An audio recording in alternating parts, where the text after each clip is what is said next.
Hello friends, मैं हर्षिता शुक्ला आप सभी लोगों का हर्षिता क्लासेस में बहुत बहुत स्वागत करती हूं। और फ्रेंड्स, जैसा कि आज आप लोग को प्रोजेक्ट वर्क दिया गया है डीएलएड चतुर्थ सेमेस्टर को लेकर के सामाजिक अध्ययन विषय में, तो सामाजिक अध्ययन विषय में ये 4 प्रोजेक्ट आप लोग को दिए गए हैं। फ्रेंड्स, इनमें से कोई भी एक प्रोजेक्ट आप लोग को तैयार करना है।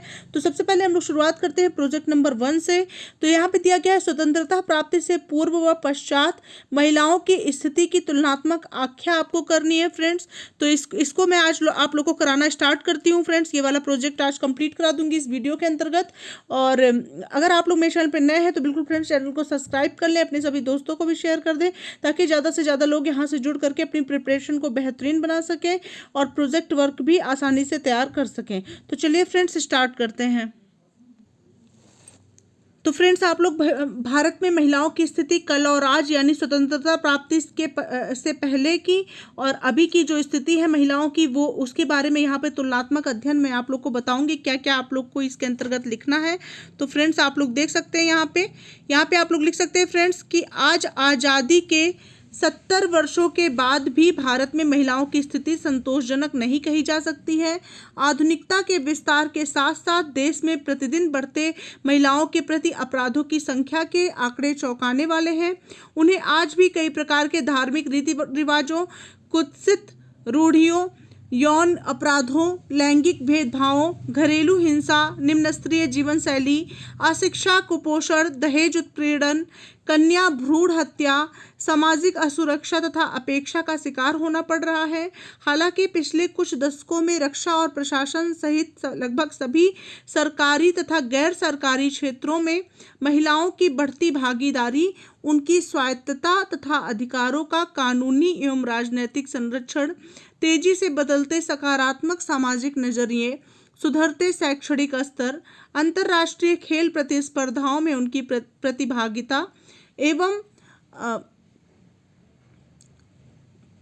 कौशल तथा सिनेमा, रचनात्मकता, व्यापार, संचार, विज्ञान तथा तकनीकी जैसे महत्वपूर्ण क्षेत्रों में कई बड़े बदलाव भी देखने में सामने आए हैं। लेकिन यह महज शुरुआत भर है।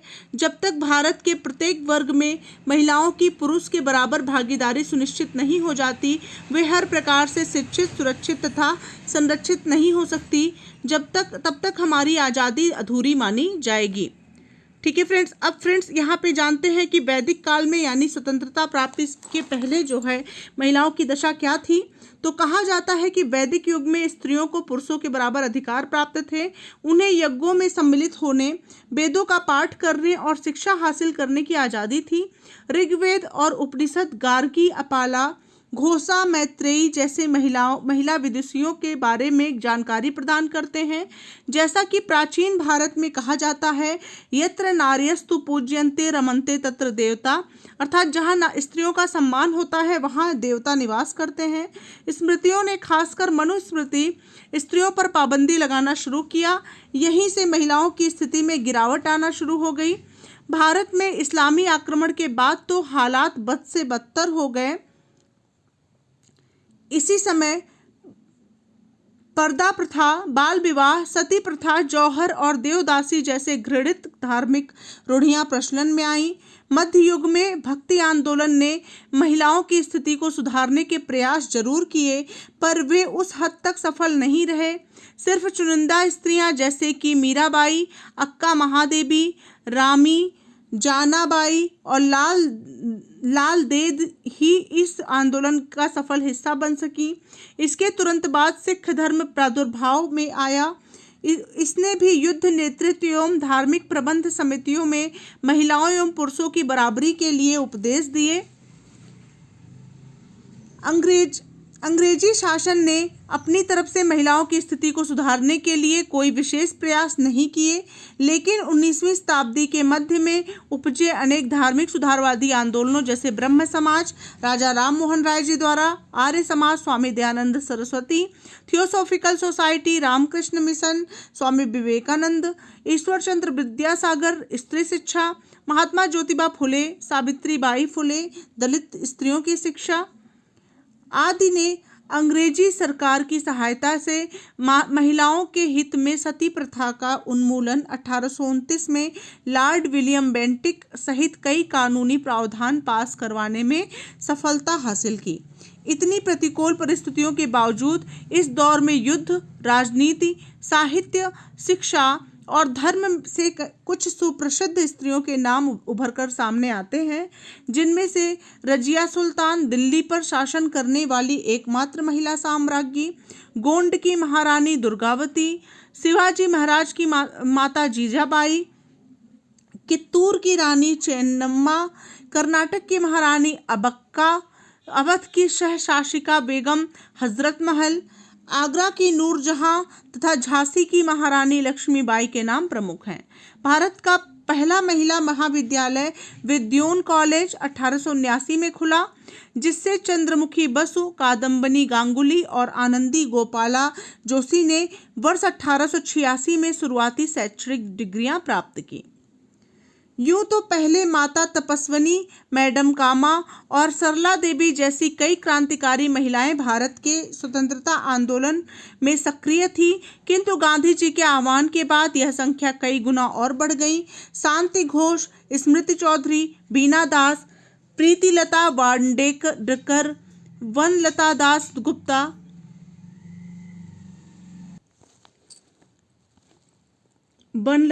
गुप्ता, विजयलक्ष्मी पंडित, राजकुमारी अमृत कौर, अरुणा आसफ अली, सुचेता कृपलानी, कस्तूरबा गांधी, दुर्गाबाई देशमुख, कैप्टन लक्ष्मी सहगल तथा सरोजिनी नायडू भारत की आज़ादी के संघर्ष में शामिल होने वाली प्रमुख महिलाएं हैं।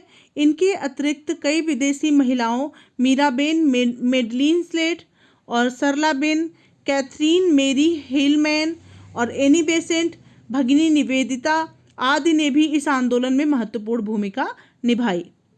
तो फ्रेंड्स, अब जान लेते हैं कि आज़ादी के बाद क्या हुआ। तो आज़ादी के बाद के वर्षों में महिलाओं के लिए समान अधिकार अनुच्छेद 14, राज्य द्वारा कोई भेदभाव नहीं करने पर अनुच्छेद 15, अवसरों की समानता अनुच्छेद 16, समान कार्य के लिए समान वेतन अनुच्छेद 39, अपमानजनक प्रथाओं के परित्याग के लिए अनुच्छेद 51 ए, प्रसूति सहायता के लिए अनुच्छेद 42 जैसे आदि अनेक प्रावधान भारतीय संविधान में किए गए। इसके अतिरिक्त अनैतिक व्यापार निवारण अधिनियम 1956, दहेज प्रतिषेध अधिनियम 1961 और कुटुंब न्यायालय अधिनियम 1984, महिलाओं का अशिष्ट रूपण प्रतिषेध अधिनियम 1986 और सती निषेध अधिनियम 1987, राष्ट्रीय महिला आयोग अधिनियम 1990 और गर्भाधारण पूर्वलिंग चयन प्रतिषेध अधिनियम 1994, घरेलू हिंसा से महिलाओं का संरक्षण अधिनियम 2005 और बाल विकास प्रतिषेध अधिनियम 2006, कार्यस्थल पर महिलाओं का लैंगिक उत्पीड़न प्रतिषेध अधिनियम 2013, दंड विधि संशोधन 2013, भारतीय महिलाओं के अपराधों के विरुद्ध सुरक्षा प्रदान करने तथा उनकी आर्थिक एवं सामाजिक दशा में सुधार करने के लिए बनाए गए और प्रमुख कानूनी प्रावधान ये सभी प्रमुख कानूनी प्रावधान हैं। कई राज्यों की ग्राम एवं नगर पंचायतों में महिलाओं के लिए आरक्षित सीटों का प्रावधान भी किया गया है। और फ्रेंड्स, विडंबना तो यह है कि इतने सारे कानूनी प्रावधान के होने के बावजूद देश में महिलाओं पर होने वाले अत्याचारों में कमी होने के बजाय वृद्धि हो रही है। राष्ट्रीय अपराध रिकॉर्ड ब्यूरो NCRB की हालिया रिपोर्ट के मुताबिक 2014 में प्रतिदिन 100 महिलाओं का बलात्कार हुआ और 364 महिलाएं यौन उत्पीड़न की शिकार हुई। इस वर्ष केवल बलात्कार के 36,735 मामले दर्ज किए गए, जो 2012 में दर्ज 24,923 मामलों से कहीं अधिक थे। ठीक है, तो ये सारी चीज़ें आप लोग जो है लिख सकते हैं इसके अंतर्गत। फ्रेंड्स, यूनिसेफ की report hidden in plain sight के मुताबिक भारत में 15 से 19 साल की उम्र वाली 34% विवाहित महिलाएं ऐसी हैं जिन्होंने अपने पति साथी के हाथों यौन हिंसा झेली है। International centre research on women के अनुसार भारत में 10 में से 6 पुरुषों ने कभी न कभी पत्नी अथवा प्रेमिका के साथ हिंसक व्यवहार किया है।